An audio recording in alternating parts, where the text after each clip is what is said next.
All right, now, see, Dondi wanted to show me respect because I'm a geezer. But I don't like geezer respect. You see, I want you to go at me like I'm 10 years younger than you instead of 50 years older than you. I want you to. Now, see, I'm the type of guy, I like to chop things. I don't like smoking mirrors.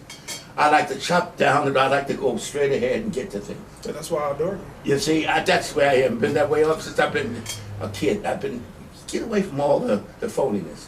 Now you talk about the practicality of the law. The seatbelt. About the impracticality. The impracticality. I don't think the seat law is impractical because you see what happens. As soon as you bust your head, you go in the emergency room. My tax got to pay for it. See, if you want, see, I don't believe in any law that protects you. Now, it takes something like drugs. I don't think it should be a law against drugs. Mm-hmm. That's my opinion. It should be a law. Well, explain how do our taxes pay for seatbelt injuries? Because if you get hurt, you go to the emergency room, and if you don't have insurance, I have to pay for it. Mm-hmm. Why should you go out there and take chances at my expense? I'm not quite making the connection. What the connection is, if you go out there and get in an accident, or you don't wear a helmet, and you crack your skull, where you going? You're going to the hospital, Yeah. but that only works if everyone doesn't have insurance. You're not paying for everybody. Well, wait a minute. Those are just certain circumstances where you have a group. Some Well, people there's just a don't lot have of people insurance, don't have. and then the probability of a lot of people being injured because they don't wear Well, a lot of people seatbelts don't is have insurance. Why don't they have insurance on the cars? Then, if that's the case, a lot of people don't have insurance. So what you can say, only people that don't have insurance got to wear the belt or the seatbelt. So you got to make it a law. No, you just shifted the argument. Though. What we're saying basically is that when people go to the hospital, they don't have insurance, and a lot of times they go to the hospital. I might put the words in your mouth a lot, but a lot of times they go to the hospital because they didn't wear their seatbelt, and they sustained some super injury, I guess, that you have to pay for. Because I think even if I had my seatbelt on and I was in a car accident, I'm still going to sustain some injuries. Not necessarily. But it's a high possibility that I'm going to sustain some injury. The seatbelt is just going to protect me or mitigate, a severe damage that I might have sustained if I wasn't wearing my seatbelt. Right. But look, if I hit a car going at very fast speed and it smashes my window or pushes the engine into my lap, I have a friend that died that way. Seatbelt's not going to do much for that. See, you're dragging it on. You got to simplify it. You're talking about what I'm saying. Simply this: when you have a law that protects society in itself, it may not be individual. That's what I mean. That's my biggest problem. Now you just discovered why. You engage in a lot of cheap reductionism. You think that everything has to be reduced to its most simplest elements, and that's impossible. You can't reduce everything.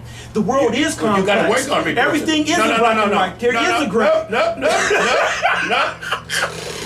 No. Disagree with you, honey.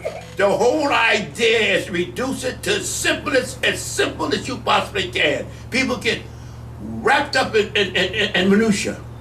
Going over and over the same, reduce it. You work on reduction. You know what? The simple thing that when people, let's talk about religion, anything. Reduce it. Guys say, I believe in God. I said, where is he? That's why. Where is he? I reduce it. People get so mad at me, they walk away from me. Because I said, it's in your head, that's all. No man, you don't say it. One guy told me, I think a lot of you, Leroy. I want to save you. I said, you want to save me? I said, how you want to save me? I want you to have a personal relationship with Christ. I said, give me his phone number. Yeah, that's a mistake. I'm trying to tell you, that's reducing. No, I'm not saying to reduce. Listen to me. You must reduce. I'm not saying to reduce. Scientists reduce. Listen to me though. I'm not saying that reducing is bad. I'm saying you can't reduce everything in every circumstances. So what you gave was just one. You can't deal with it unless you reduce it. Huh? You can't deal with it unless you reduce it. No, but I'm saying though, not necessarily. But some things can be reduced. Well, tell me, would they be one thing?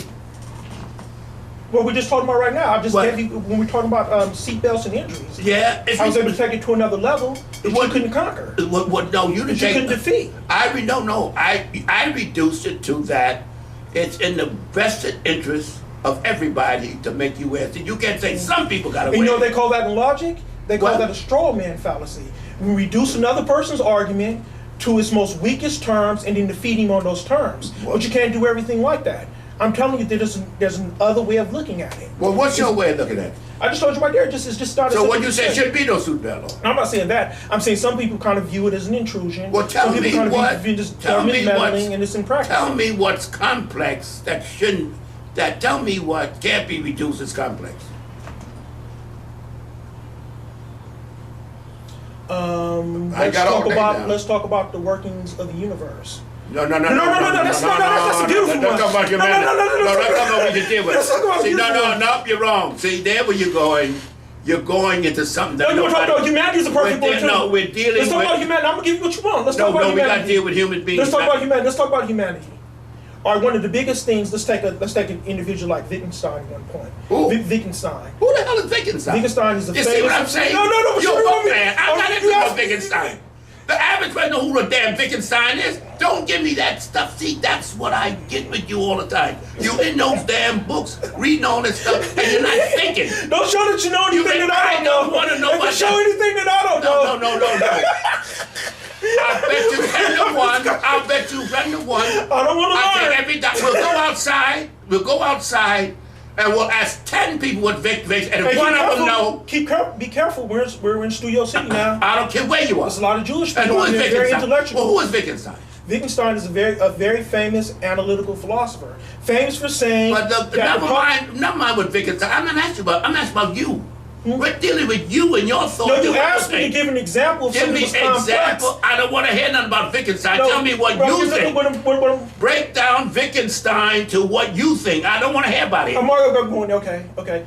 Let's deal with logic. Principles of logic. Logic is very averse to contradictions. Anything that comes off as being a contradiction, logic can address. But man in and of himself is very contradictory. Man behaves contradictory. So that's when you try to apply logic to human psychology, it breaks down and it no longer works because logic is very averse to contradictions and it will not accept inherent contraction, which is the human contradiction. It's just like you reading a book from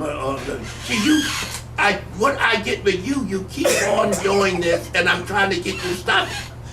Because you're a control freak. No, I'm not. I'm telling you, when you're talking to people, here's what I'm telling you, you're talking to people, you got to talk to people that they interchange. You don't get and start reading like you read from a textbook. The logic. Tell me what comes from you as a simple language. Not all. It's like you say you get a contract and you're a lawyer to figure it out. That makes sense. Now you could put all that stuff you put down on logic and this and that. Bring it down to something that almost a mother lawyer can understand. Now the simple point is, I ask you, what is complex that can be reduced? And you got the Wittgenstein and all that. The human condition is complex that can't be reduced. What human condition? Human condition in general, the way we act, the way we operate, wait a minute, hold it. The way women think, the way we interact with one another, different systems of government. Hold the phone. The only reason you can do anything with it, and you cannot do anything with it, till you try to start reducing it. As soon as you sit back and say, well, it's complex, you ain't gonna be able to do it. No. How do you think I do it? No. You're mistaken reducing for concentrating on one aspect of the time. It's too vast to focus on it in its totality. So I have to deal with it in little chunks. Just like you can't swallow a whole steak right now. You can't put a whole steak in your mouth and swallow it. It's too big. Well, what's that got to do with it? Now, that's what I'm trying to tell you. Like, I can't reduce it. What I'm saying is We're not talking about eating a steak. We're talking about, look. No, I'm using that as a metaphor. No, hold the phone. I'm using it as a metaphor.